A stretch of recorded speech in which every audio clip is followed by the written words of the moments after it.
It's fun to kind of get to know people a little bit better. So now I'm going to transition into a time where I was spiritually lost. I wasn't physically lost. I mean, really wasn't physically lost. I was right here in the comfort of Gilbert Chandler area. And I just really lost my heart for God, which is so sad because, I mean, I grew up in the church and I got my calling when I was 14 to be a youth pastor, and all these great things had happened through my life, but I just fell off track. And I mean, it can happen to any of us if we're not secure in our relationship with God, and we're not in our Word, we're not praying. And so I just think it's really important to share my testimony because I wasn't always this in my Bible, this I journal, this I'm going to pray for you, like not just say I'm going to pray for you, but like actually sit there and take time to pray for you. And so I'm going to tell you, it'll be very vulnerable, kind of about my story. When I was a junior in high school, it's when I transitioned into this choppy pattern of uncertainty, and I got spiritually lost in the mountains, but I was secluded by myself because I didn't want to bring my Christian friends with me because they weren't following that same path that I was. So the summer of my junior year, transitioning to my senior year, which is one of the most powerful years of your high school experience because it's setting you up for who you're going to be in the real world. I just was like, you know what, God, like, get out of my life kind of, but stay there so like if something really bad happens, you know, I'm still going to heaven. So that's kind of how I was, and I started hanging out with the wrong people kind of at the end of my junior year, and it got me to a point where I thought that all of my hurt and disappointment that came from that year would be covered up by drinking. And I drank and I drank, and I turned to alcohol instead of turning to my Bible, and I let dust rise in my Bible, and I let the bottles empty. And that's so hard to think because right now, like, being away from God is like the worst thing you can do to me. Like, if you wanted to torture me, tell me I couldn't be with God. But at this time I was like, oh no, like, bottles up, like super fun. And it's not what people glorify it to be. It's not how they portray it in movies. It's not glorious. It's torture, and you get stuck in it. You get stuck in this pattern, in this way that, like, I think like the world, and you act and start to behave and believe all this stuff. The world is what you need, but it's not, and it's not comforting like you think it's going to be. And then youth camp was coming up, and I was like, oh, I can sneak around this. Like, I can still be that good Christian girl and pretend like I'm not going to have an encounter with God at camp. And so that's exactly what I thought I was going to do. 3 days before camp, I remember, because it actually is like 2 years ago, like tomorrow, the 21st is when I was starting my drinking pattern with my friends because I was house sitting. Sorry for lying, Mom. But I was house sitting, and I was like, you know what, let's just like have a final hoorah right before I go to church camp. It's going to be great. So I drank like 3 days consecutively in a row. And it led straight up to youth camp where my mentor and friend, Pastor Jeff Grinnell, was preaching. And I got there and I was like, the Holy Spirit just overwhelmed me. And I stood there in the Holy Spirit and I was like, wow, like, didn't remember how real you were. This is kind of crazy. But his final service, God had been working on me through this whole time, but his final service is the duct tape cross. And for you guys who've been to this camp, you guys know, but for those of you who don't, it's a 2x4 cross, and it's like that big, and what you do is you write your like sin or something you're struggling with. Like, people would write stress or like anxiety or like something that they have to leave on the cross. And for me, I'll show you what I was doing. I was sitting in my row, and I went up and I grabbed a piece of tape and I put it on the back of my leg, and I wrote being fake on it, like this way. I wrote being fake, and then it laughed. I was like, this is so dumb. I was like, right now I am being fake. I was like, I'm being fake about what I'm dealing with inside. I'm being fake about the conflict that I'm dealing with. I'm being fake about like the stuff in the world that's actually affecting me. So I ripped that off and crumpled it up, and then I went back up stage and I grabbed another piece and I laid it this way this time, and it was a wrong piece because trust me. And so I started writing, like, drinking was the first one. I just knew like it had consumed my family members before me, and so My dad broke that generational curse, which is like, praise the Lord, but I didn't want to be the next alcoholic in the Crandall family, so drinking. And then I was like, lying to my family, that's definitely not a good thing. And then I just went down, and I was the last person that had my piece of tape to stick it on the cross. But before I could get to the cross, I knew that in order for me to be equipped to go into the next stage of the world, the next stage of the future, I had to get accountability behind me. So I brought Ashley with me, and I brought my mentor at the time, Hillary McCaskey, and I brought my mom. This is super, super hard, but God prompted me to say, like, you need accountability when you get back in the real world, because trust me, it's going to hit you hard. Like, the enemy is still alive, I'm still alive, but so is the enemy. And so I had to, like, I went and I grabbed them as quick as I could, and I ran outside and I said, Mom, Ashley, Hillary, I need to tell you something. And I flipped my tape over and I showed them everything. And that's hard, because humbling yourself before people is hard, but it's so much easier to humble yourself before the Lord, because like He already knows that you've done, so you kind of just have to like confess to Him and repent. But I told my family, I told my mom and Ashley and Hillary, and they were able to help me and say, like, you know what, it's okay, like God's still there. And so I just related this to a thought that I had, and it says, although you may give up on God, God will never stop pursuing you. Just like the shepherd leaves the 99 to seek the one, God does the same to bring you back into His arms. And then the passage I found is from Luke 15, and it says, Luke 15:4, it says, if a man has 100 sheep and one of them gets lost, what will he do? Won't he leave the 99 others in the wilderness to go search for the one that is lost until he finds it? And when he has found it, he will joyfully carry it home on his shoulders. When he arrives, he will call his friends and neighbors, saying, rejoice with me because I have found my lost sheep. In the same way, there is more joy in heaven over one lost sinner who repents and returns to God than over 99 others who are righteous and haven't strayed away. And for me, that was so comforting, because I knew that at that moment that I took that tape and I decided to tell people I trusted in my life about that moment that and those actions I had kind of committed and sins I've committed, I realized that God was pursuing me in that moment. And I was that lost sheep. I was with my friends in the mountains and in the depths, and my rescuer wasn't a cop. It wasn't my friends. It wasn't anybody. It wasn't alcohol. It was God. And I think that's so important to know that, like, it says that, like, there's joy in heaven over the one. And so, just some ways, if you're dealing with anything, I mean, it doesn't have to be as much as alcohol, or it doesn't have to be as much as the sins that I might have been dealing with, but there's always something we can work on in our life.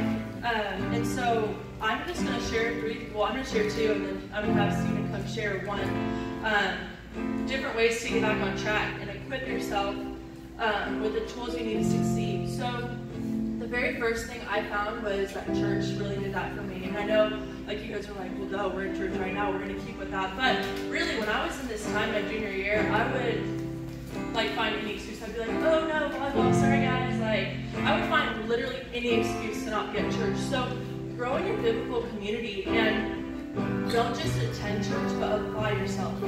Because the biggest mistake I think we make as a generation, and I mean really, because it may not look like it, but we're all like pretty much close to the same age and in that same age bracket, and you have to really like apply yourself in church and to everything you do, because that's when you'll start to see success. And so the next thing that we're going to talk about is confidence in Christ. And Steven's going to share a little bit about his story.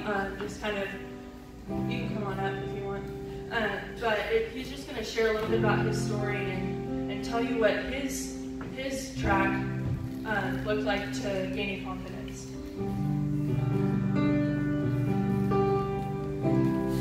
That was a great word from Britt. God's so powerful, isn't He? Amen. Alright, so I'm from Texas, if y'all can't tell. I'm 19. That's about it so far.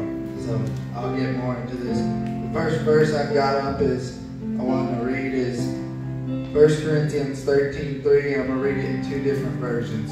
if I gave everything I have to the poor and even sacrificed my body, I could boast about it, but if I did not love others, I would not have gained anything. And here's another version, it's English Standard Version. If I gave away all I had, and if I deliver up my body to be burned, but have not love, I gain nothing. So basically, we don't gain anything if we do just works.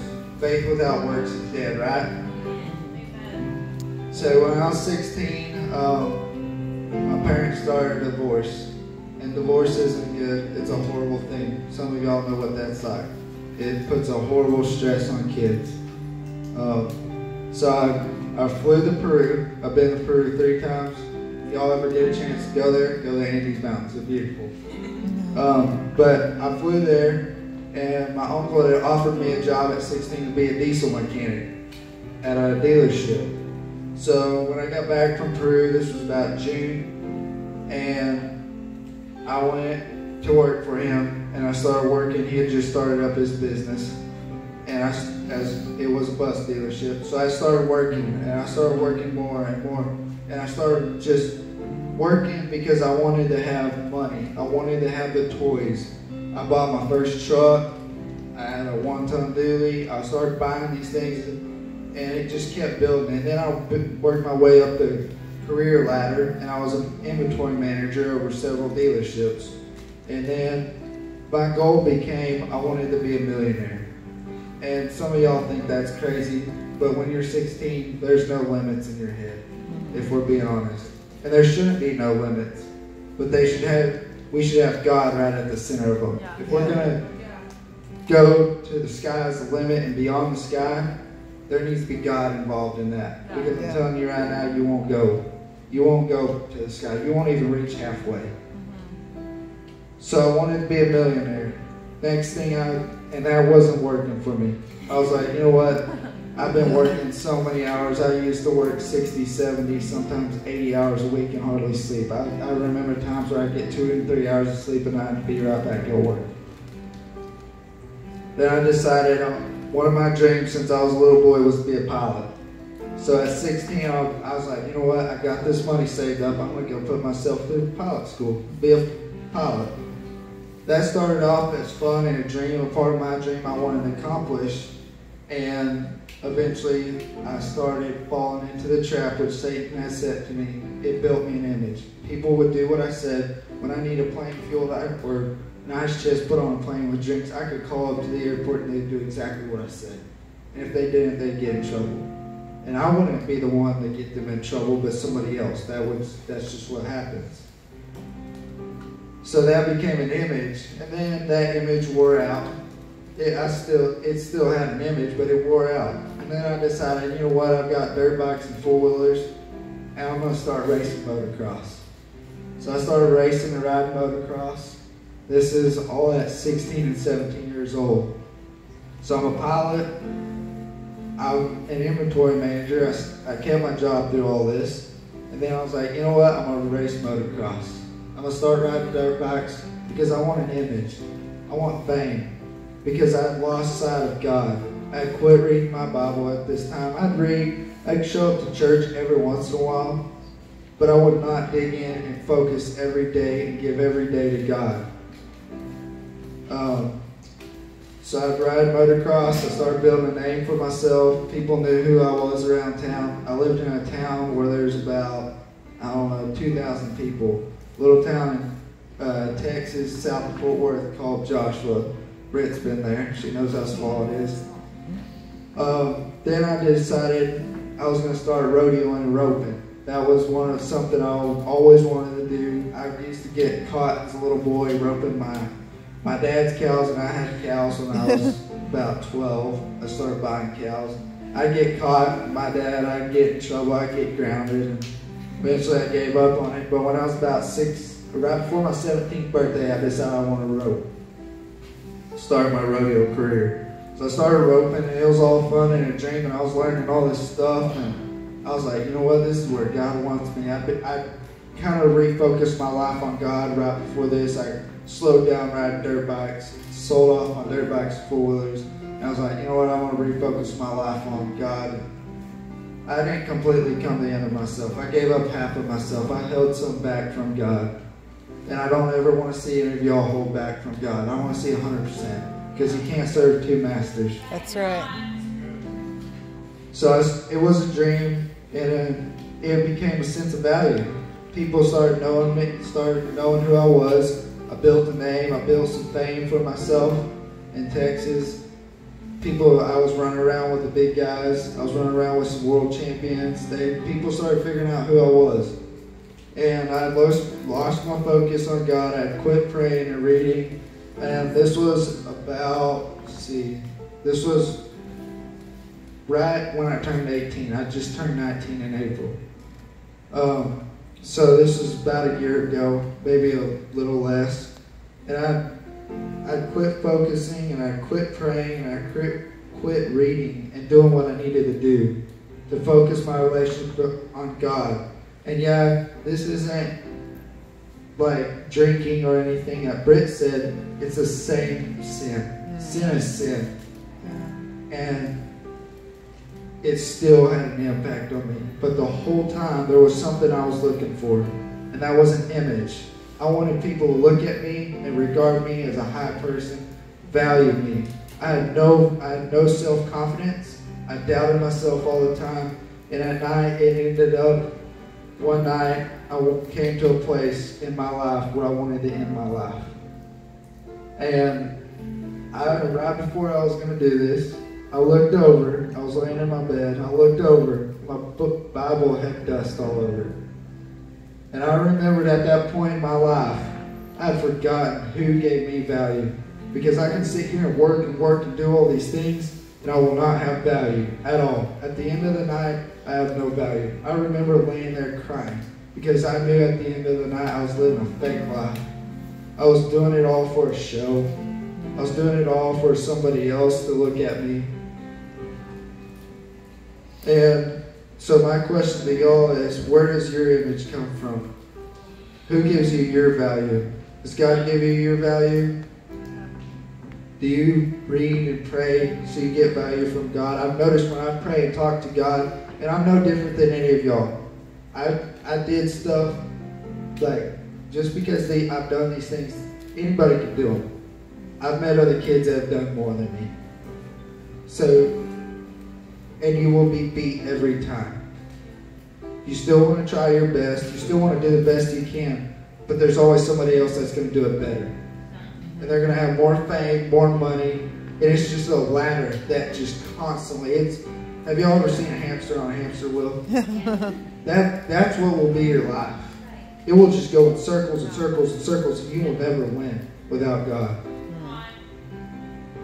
So, and then another thing, and the whole time through this, I always had to wear the right pants, the right shirt, the right hat, the right shoes, because I wanted an image. And I see young people nowadays, I see it all around us. It's in magazines, it's in newspapers, it's on TV. You got to get this, you got to buy this, you got to do this. It's to make us feel insecure about who we are in our image. Right. God gives us value, and He gives us an image. If we focus on Him, He will give that to us. And we won't care about what Brittany says, Lisa says, Tanya says, Colin says. We will be focused on God, and no matter what or who says something about us, it won't matter. Right. So keep your focus on God, and that's just a little part of my story. I just encourage y'all, put y'all security in God. Yeah. It's not about looks. It's not about, I've been in the bathroom 20 minutes. For a guy, that's long. Anyways. But I've been in the bathroom trying to make my hair look pretty perfect. I've been there, done that. And I just want y'all to know I love y'all, and God loves y'all more, and He doesn't want to see y'all worried about what other people look like. Because I've been there. It's a horrible place. It's a dead-end road, and Satan's going to win if you just keep going down that road. Yeah. Keep praying, keep focusing, keep reading, and never stop. Yeah. So, that's all I got. I'll give you back to it.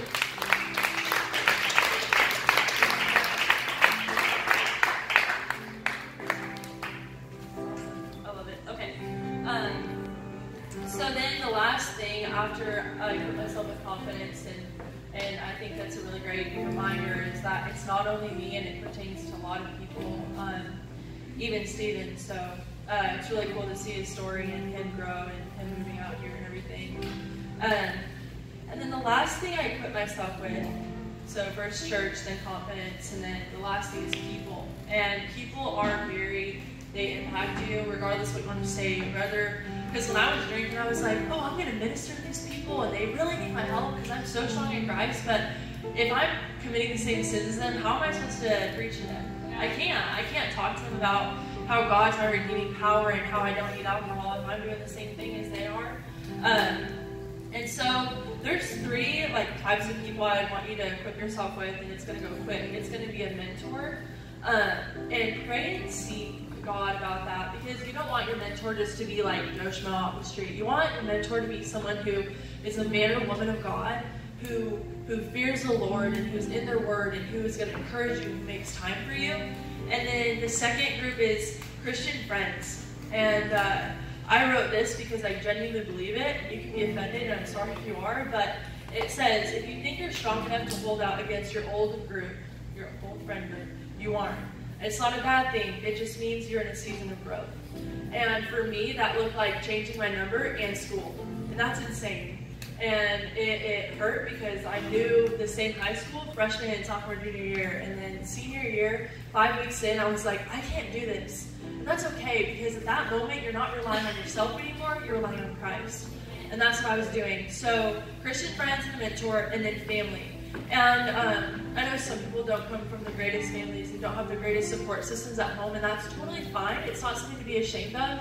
It can hurt, but you find family in church, and we're your brothers and sisters. And I mean, if you want, I'll talk to you for hours and hours, or I can be here. And I mean, I'm sure Steven and I know protege people love people, and they love youth. So just keep that in mind, that there's always people. If you reach out, and it could be uncomfortable, but 1 second of faith can lead to you being up here preaching next, or you giving offering, or you may be the next Pastor Brad, who knows. But the greatest thing ever is just knowing that God won't abandon you, that you're the one lost sheep sometimes, and He won't stop pursuing you, and He won't stop seeking you, and He'll put you on His back and joyfully bring you back to the herd. So that's what I have. We're going to go into a time of worship. Let's stand as we continue worship together.